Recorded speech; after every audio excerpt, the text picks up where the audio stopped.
তোমার গুনাহ থেকে বাঁচা যাবে না। গুনাহ থেকে বাঁচার একমাত্র মেডিসিন হলো তাকওয়া। হরকে দারাত খৌফে হকদার দিল মাদাম জান্নাতুল মাওয়া দেহাত ও রামাকা। ও আমার কলিজার যুবক,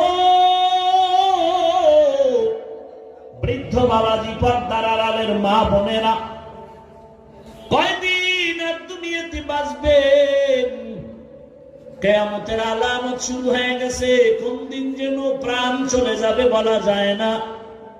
এরে আম্মা জান, সন্তানটাকে সৎসঙ্গ দিয়া দামি বানায় দেন। ইঞ্জিনিয়ার হবে আপনার ছেলেটা, ডাক্তার হবে, ধন্যবাদ। ইঞ্জিনিয়ার হবে, প্রফেসর হবে। আমিও বলে গেলাম, মা সন্তানটাকে প্রফেসর বানান, ডাক্তার বানান, ইঞ্জিনিয়ার বানান, এসপি বানান, ডিসি হবে, ওসি হবে, চেয়ারম্যান হবে। আল্লাহর মোহাব্বত নিয়ে বলছি, ও আমার কলিজার যুবক, আমার দেশে মাওলানা মুফতি মুহাদ্দিসের অভাব নাই। আমার দেশে আদর্শ ডাক্তারের অভাব, আদর্শবান ইঞ্জিনিয়ারের অভাব, আদর্শবান ডিসিএসপির অভাব। আর যদি আমার দেশের জেলা থানায়